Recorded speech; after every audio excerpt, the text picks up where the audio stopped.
We'll now look at the dangerous mix of nationalism and racism with Margaret Kimberley. She's an editor and columnist at Black Agenda Report. Welcome, Margaret, to CN Live. Hi, nice to be here. Margaret's joining us from New York, is that right? Yes. Okay. Margaret, a couple of weeks ago, it was actually July 14th, Trump put out this tweet. Among all his tweets, this one really got a big reaction. It even led to the House of Representatives passing a resolution condemning him for it. So, you know, this one was beyond the threatening genocide against Iran, we can wipe him out. This one got the kind of response that many of his tweets would get. And what it was, of course, he took on the Squad, which is four congresswomen just elected in this Congress who are all quite to the left for American politics anyway. And Trump attacked them for what he thinks was that they didn't come from this country. It was widely seen as being a racist remark. And I'm going to read the full quote, the full three tweets. So it starts this way. So interesting to see progressive, quote unquote, Democratic congresswomen who originally came from countries whose governments are complete and total catastrophe. The worst and most corrupt and inept anywhere in the world, if they even have a functioning government at all. Now loudly and viciously telling the people of the United States, the greatest and most powerful nation on earth, how our government is to be run. Why don't they go back and help fix the totally broken and crime-infested places from which they came? Then come back and show us how it is done. These places need your help badly. You can't leave fast enough. I'm sure that Nancy Pelosi will be very happy to quickly work out a free travel arrangements. Margaret, these four congresswomen, three of them were born in the United States. One of them came from the district represents the district where I grew up in the Bronx. Only one of them, Ilhan Omar, was a refugee from war-torn Somalia. So he got that wrong, clearly, to go back to the country. That's just his usual idiocy. But this remark about going back, my first question here is, some people have debated whether Trump himself is a racist or whether he was just using racism to stoke up and maintain his base. Is this conclusively answered now by this tweet? Well, both are true. He is a racist, and that is why he's so popular among that cohort. He's one of them. People often say, Trump says whatever's on his mind, and what they really mean is that he says what's on their minds, what they want to say. So he is a true believer in white American nationalism, and he appeals to millions of people for that reason. Now, there is one thing that I feel compelled to point out that has not been mentioned very much. I believe Nancy Pelosi played a role in his feeling comfortable in attacking these women. She, was with Maureen Dowd in the New York Times, and these four congresswomen, Alexandria Ocasio-Cortez, Rashida Tlaib, Ayanna Pressley, and Ilhan Omar, had voted against a Democratic compromise with the Republicans about immigration enforcement on the border. And there was only four of them, but Nancy Pelosi felt compelled to say to Maureen Dowd, well, you know, there's only four of them, they only got 4 votes, and they may have their Twitter or whatever, and she insulted her own members. Now, she is the leader, but they are also her colleagues. And it was way out of line for her to say that, but that's Nancy Pelosi's role. She does two things. She raises a lot of money and she beats down progressives. That's it. That's all that Nancy Pelosi does. She opened the floodgates to Trump. And I feel the need to point that out before talking about the obvious racism of Trump, a man who is president and is supposed to act with more decorum, but I think that's also something that appeals to millions of people. And yes, it is clearly racist. The fact that none of these women are white. One is African, one African-American, one Latina, and one of Palestinian heritage. So not white means not really American. Ilhan Omar is the only one born outside of the country. The other three are all Americans.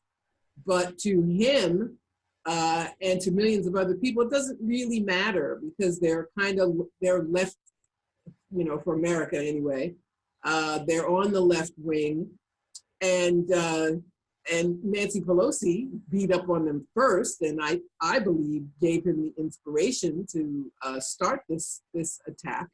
So it is obviously racist to go back where you came from because you're not white. I mean, in this country, the settler colonial nation, that means that the conquering people are in this topsy-turvy, this perversion, become the real citizens of that place that they took over. So yes, he is a racist. Yes, he does appeal to racists. Yes, he does these things deliberately in order to strengthen his support, and it is disgraceful. But I don't think that, and I also believe Democrats, you know, they have criticized these women. Ilhan Omar, especially when she's criticized Israel, she was called an anti-Semite. Some Democrats assisted in that attack. So I don't believe they should be let off the hook. You know, he does mention Nancy Pelosi in the tweet and says she'd be happy to send him back. So, and of course, his remark that these are crime-infested places is also quite part of what the next question I'm going to have, which is what was overlooked in the reporting on this. And obviously, the racist remarks deserved all the attention that it got. Maybe it should have even gotten even more. But he said he called the United States the greatest and most powerful nation on earth. Now, maybe that didn't get attention, Margaret, because we hear that rhetoric every single day without objection. Yes. And he's also saying the other places are crime infested. The United States is the greatest country on earth. So I find that very troubling because it certainly is the most powerful military country in the world, but it is far from the greatest if you consider the social conditions of most Americans right now, the economic inequality, the continued racism. And this leads to this combination of racism and nationalism, which I think the product of that is imperialism, because the countries the U.S. attack and dominate are generally in the developing world, and not the white nations who are allied to the U.S. So I wanted to know what you thought about his nationalistic remarks and whether that makes this even a doubly dangerous mindset that Trump and many powerful people in America have. Yeah, well, it's typical of him. He, some members of the Senate outed him and said that he referred to the global South as crap hole countries. And I wanted to know why, you know, we couldn't get people to come from Norway. You know, who would want to come from Norway? They've got free healthcare and free universities and gun control. Who the hell would leave there to come here? But at any rate, what he meant was more white people. And his mother was an immigrant from Scotland, I believe. And two of his wives were European, but that, you know, immigrant in his eyes and for his supporters, immigrant, the negative image of immigrant means not white people. But this idea that America is the greatest country in the world is so dangerous, this idea of exceptionalism. And Obama used to indulge in this too, in his own way. He'd say, America's the one indispensable nation. We're the exceptionally what is always my question. That means if America's indispensable, that means the rest of the world is dispensable. And these notions are it's pretty sick, frankly, that this country that leads the world in, I mean, what do we lead the world in? People in prison and, you know, and not having national health care. It's most expensive more health movies and, you know, things like that. The biggest army and more people in jail and we make more movies. That's pretty much it. Greatest inequality. But this propaganda, and Americans are loath to think of themselves as being propagandized, but that's pretty classic propaganda that the U.S. is superior, and that means it's entitled, and that means the United States can enact sanctions against Venezuela and make people go hungry, or in Iran. And the United States can do anything it wants to do because it's exceptional, because it's the greatest. It also means that you're not supposed to question anything. You're not even supposed to ask a question or criticize or anything, because then he also made another comment about Ilhan Omar, especially being ungrateful, or am I confusing him with someone else? But anyway, because she was lucky enough to come here, she should never question the United States. And it's also interesting to me, they're not that left wing, really. There was just an anti-BDS vote, and Ayanna Pressley voted with the rest of Congress. It was a tiny number who voted against it. Anybody who questions U.S. relationship with Israel is immediately smeared. So this idea that they're that much to the left, more to the left, is it shows you how far to the right politics are in this country, that people who are liberalish Democrats can be called the left. So, Margaret, let's move on to another issue that's been around a long time, the Colin Kaepernick story. Of course, Colin Kaepernick was a football player, American football player, for a team in San Francisco as a quarterback. That's the premier position. And he decided to start a protest by kneeling during the playing of the American national anthem at the beginning of the sporting match, which happens in all of the sporting matches in the U.S. And he did that because he was protesting what is really an epidemic of shootings by police of unarmed African-Americans, mostly unarmed African-Americans, almost exclusively African-Americans. And it's been not given the attention it should have been given. These all remain just local stories for the most part. A few of them bubbled up to the national news. Most of the time there have been investigations, even grand juries, and the police walk away free. And there's a new round of outrage that just happened a couple of weeks ago. Eric Gardner killing in New York City. He was choked to death. He was selling pens. They know who the cops were. The whole thing was on video. That's the key part of all of this, by the way, that the advent of cell phone videos have really made this become better known. I'm sure things like that were always happening. Now we just know more of these incidences. And Kaepernick decided to take a knee, and it caused an enormous outcry. Trump himself weighed in again, attacking Kaepernick. And his contract ended, and he has not been able to get a job again. He actually sued with another player against the NFL, the National Football League, and he got a settlement of less than $10 million on collusion. Here's that word again, collusion. Here there really was collusion because the owners colluded not to hire him because of the controversy that he caused. Now, as it was hidden in the Trump tweet about the 4 congresswomen, the nationalism, and the attention was on the racism. In this case, the attention's all been on the nationalism, that how dare he disrespect the flag. And what was ignored for a lot of it was why he did this, because to protest the racist killings. And all the fact is he's also an African-American football player. So that may have something to do with why people hated, why he was so hated as well.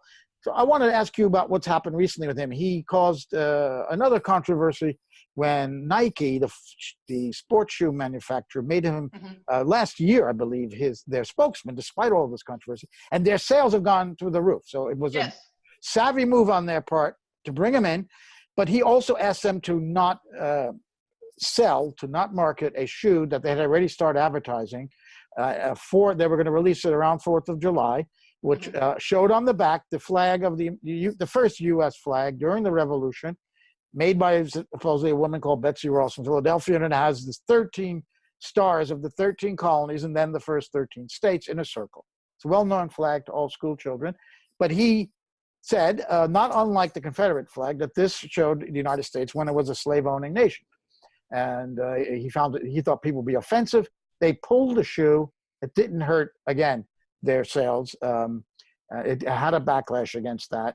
So I wanted to ask you about the issue here of the racism that was hidden in this story, that it's all about the nationalism. And what is the reaction that you've seen to this recently? And then weigh in again on Kamala Harris saying something about about Kaepernick. Well, you know, it's interesting. The divide in the country. He got near universal support from Black people.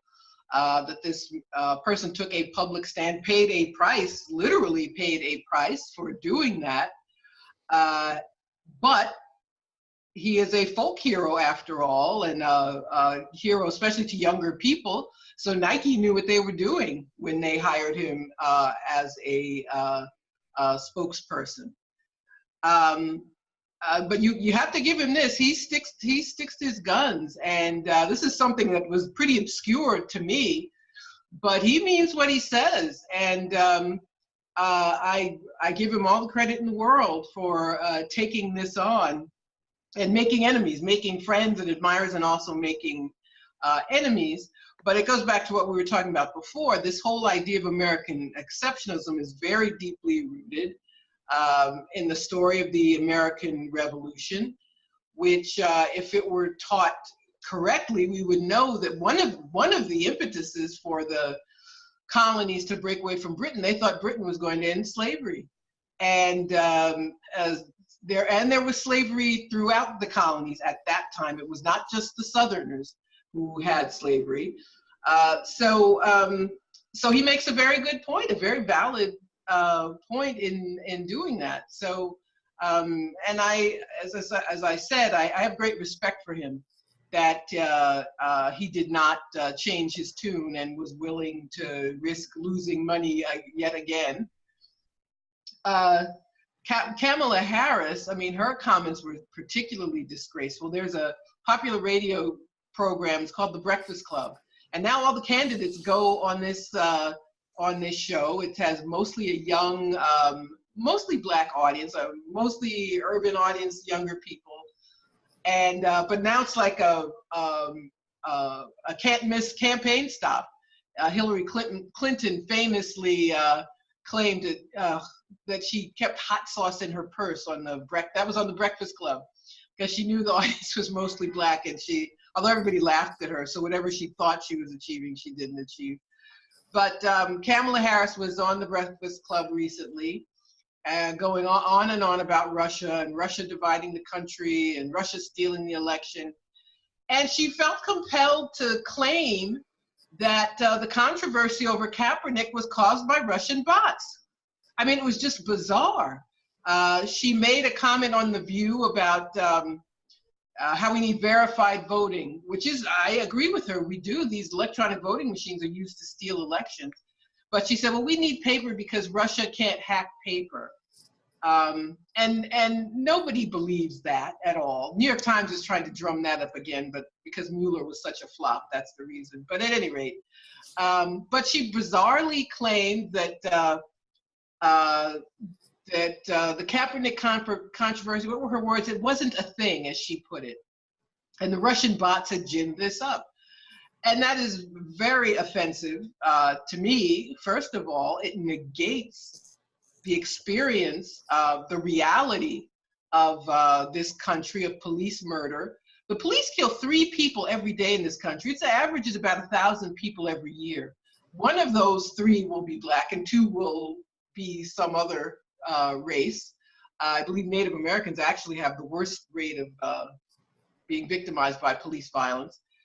And for her to just negate that, negate the anger, the issue has died down, but there was an entire movement, Black Lives Matter movement, which, you know, there were issues, I believe, with the organization. It was too closely tied to the non-profit industrial complex, and it didn't capitalize on this ongoing problem. But millions of people are very angry about police violence, and for her to just dismiss it and say that that some foreigners were responsible for making people angry about something they were truly angry about, and negating the reaction, the racist reaction to it. So if you're going to talk about it, be honest about it. I find that so off the wall. I can't believe it. And what was the reaction? The African-American community. I mean, well, the story didn't resonate very well. I think because she's a favorite corporate candidate, they hide things. And so it didn't get as much press attention as it should have. And like many other things, unless you're an astute, as I am, dare I say, addicted to social media, then I know about these things, but it did not get the attention that it should have. That's interesting. A media that has been hawking the Russia story like crazy decided in this case they were going to bury one of these Russia crazy stories. Yeah, because it was so crazy. Yeah. Yeah. Elizabeth, sorry. Yeah, no, I'd like to ask you, Margaret, you know, that this particular instance with Kamala Harris kind of criticizing Colin Kaepernick, do you feel like this really highlighted her role as a prosecutor first and a Democrat second in some senses, and really kind of brings up again her prosecutorial history that has been Sure. just absolutely horrendous. And do you think that history is something she'll have to face as we go through the primary process, or do you think that the media in general is going to let her off the hook on that? Well, it's interesting. I noticed talking to people and talking to people, friends and relatives who aren't as interested in politics as I am. Her record as a prosecutor is hurting her. She is not going to get the support from Black people that I think she expected and her backers expected. As a prosecutor, she acted like, she called herself a progressive prosecutor. It's like, come on. It's like being what was it, a conservative, a compassionate conservative? It's like, no, it's not, good soundbite, but she did what prosecutors do. They make a name for themselves, putting people in jail. She was against ending prison overcrowding. She was in favor of this horrible law in California, which put people in jail if their kids didn't go to school. She made fun of, mocked people who were concerned about the proliferation of prisons. So this has hurt her. And I don't believe she's going to get the kind of support that she may have thought. And that's why she had to come up with this dopey, progressive prosecutor canard. Yeah, it seems like she's dismissing the Black Lives Matter movement as well. In some sense, it's kind of saying, well, there's no movement really, it's just Russian bots, nothing to see here. And yeah, again, that seems to very much bring up her role as a prosecutor rather than as a Democrat. And I think she, she's obviously a true believer. Some people are, careerists or, opportunists, but I think she bought into it. And I think that's, that whole system that is so dangerous to our country and to many people in this nation is something she obviously believes in. And it points up a difference she had with Obama. Obama was a very shrewd man. I believe he was planning to run for president from the time he was, a very young man. He didn't do anything that Black people found offensive. He had nothing in his career like that would cause people to question him. But she has a problem.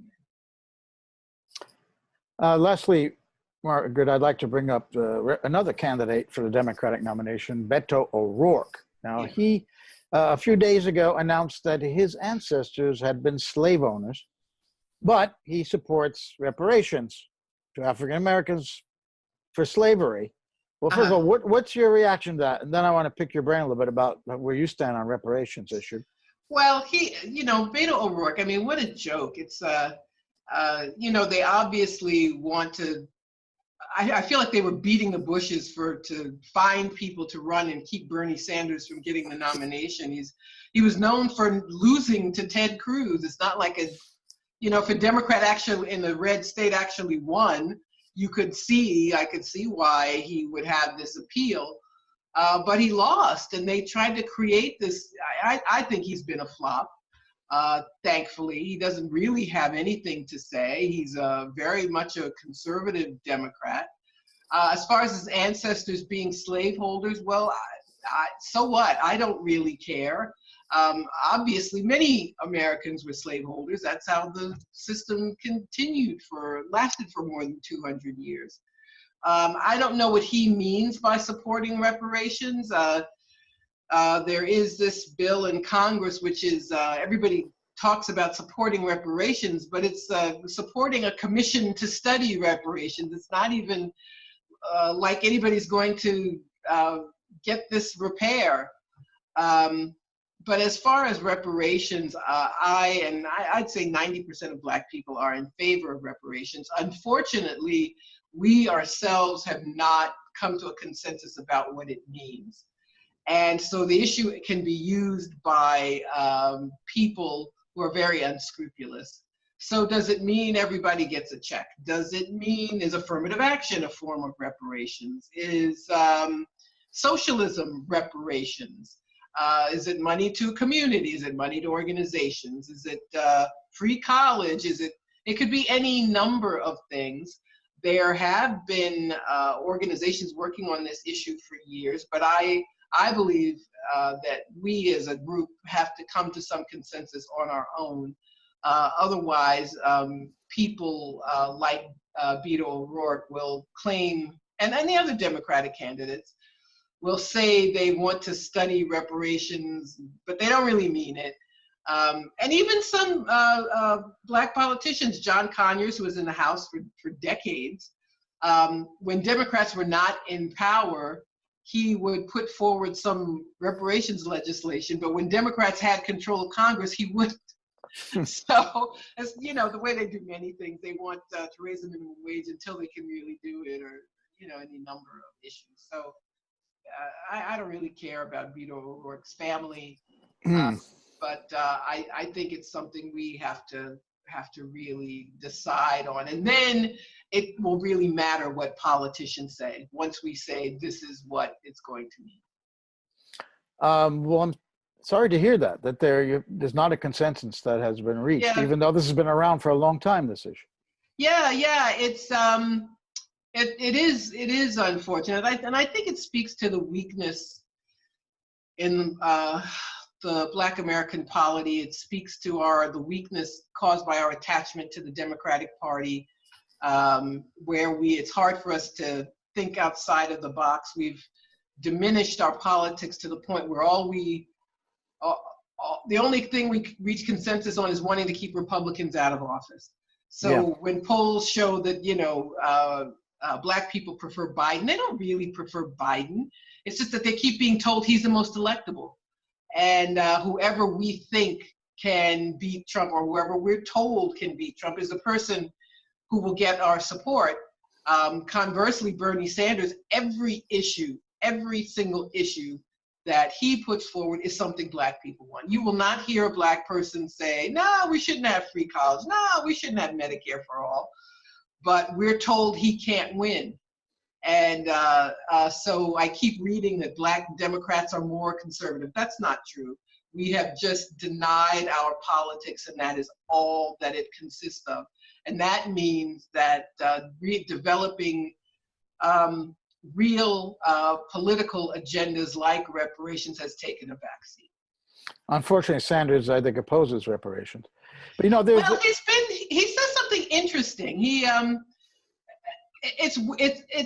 it's not an answer that I can disagree with, but he does talk about, I think because he talks about a kind of repair for the entire country. And conversely, I think those who really are conservative Democrats, it's easy for them to say, I back this bill, when they don't really give a shit. Yeah. There's at least. But I think his policies of small d Democratic, really giving power back to the people, giving power back to the public sphere, diminishing the power of wealthy people, diminishing the power of corporations. I think those are things that would go a long way to improving life for millions of people in this country. There's at least one precedent for reparations, and that was beginning in 1952. West Germany then began paying reparations to survivors of the Holocaust and their families. And they've now paid out over $90 billion since then. They've extended payments to the surviving spouses of Holocaust survivors. A lot of this money, Margaret, came from companies, German companies that were in existence during the Second World War, during the Holocaust, profited from slave labor, and continued after the war. And they have had to pay out of the company coffers for that. In other words, part of the inheritance of that company was from this unpaid labor that they had during the war. So they're now paying out. So likewise, if you can inherit money, like Beto has apparently, from your ancestors who were slaveholders, and you've got some of that wealth because of that, likewise, those who are the descendants of slaves have been disinherited. So do you see a possibility of any kind of a discussion here? What do you think of having companies that can be traced back to those days that certainly made profits, and particularly wealthy families who also, like Beto O'Rourke, can be traced to have their wealth can be traced back to that, being the ones who put up a good deal of money, if not most of it, along with government money, to actually pay the descendants of slaves who were never paid and should be paid now the way those people are being paid from the proceeds of their ancestors. Sure, it's very, we should think about this in a very expansive way. There are families, organizations. A few years ago, it was revealed Georgetown University would not exist were it not for the sale of enslaved people. The Jesuits owned plantations in Maryland. This school was about to go under. They sold these human beings mostly to Louisiana, and Georgetown University, which now has a couple of $2 billion in its endowment, exists because of them. And there are all these discussions about how can they repay it back, and I'm like, pay up, give the descendants money, so that there are people who earn money from slavery. There's also the post-slavery system of mass incarceration, of discrimination. Discrimination was legal for 100 years. It wasn't illegal until the 1960s. There were programs like the GI Bill, which was administered by the states, and guess which states didn't administer it fairly? So Black veterans were cheated out of this money, which became the foundation for people to be what we call middle class in this country. The restricted covenants that said Black people couldn't own homes, the schools people couldn't go to, the neighborhoods people couldn't live in. It goes far beyond the history of enslavement, actually. So I'm sure it's trillions of dollars, and it could be on an individual basis. It could be any number of things, but again, it's something we have to come up with these answers for. But the corporations, the Institute, Brown University, the Brown family, they made money in the transatlantic slave trade. There's another example. The insurance companies, enslaved people were insured. They were property. So there's a lot of wealth in this country, wealth that exists today because of chattel slavery and from the century of discrimination afterwards. So we should put these people on the spot. So when Beto O'Rourke says he's in favor of reparations, what does that mean to him? Really, what does it mean? So he would have to spell it out to me in order for me to be impressed. Sounds to me like there's leadership that's needed here.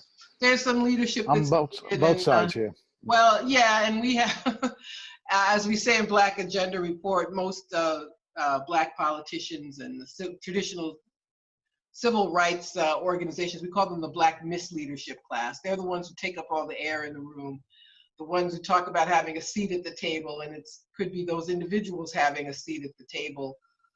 They live on the largesse of the Democratic Party. So, for example, when Nancy Pelosi attacked the 4 congresswomen, there were members of the Congressional Black Caucus who joined in and said, you can't challenge us, we'll send someone to primary you, as if, I thought we lived in a democracy. Anybody can be challenged, but they went right in line with the Democratic Party.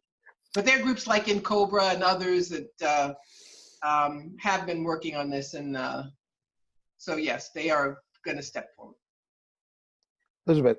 Returning just to electability for a moment, and this is a little bit off of the topic we've just been discussing, but I wanted to ask you about rumors I've been hearing on the ground that are basically saying that, that Hillary Clinton may not actually stay out of the race, that she may end up throwing her hat in the ring for 2020. Do you have any comment on that, or whether you think it's at all likely?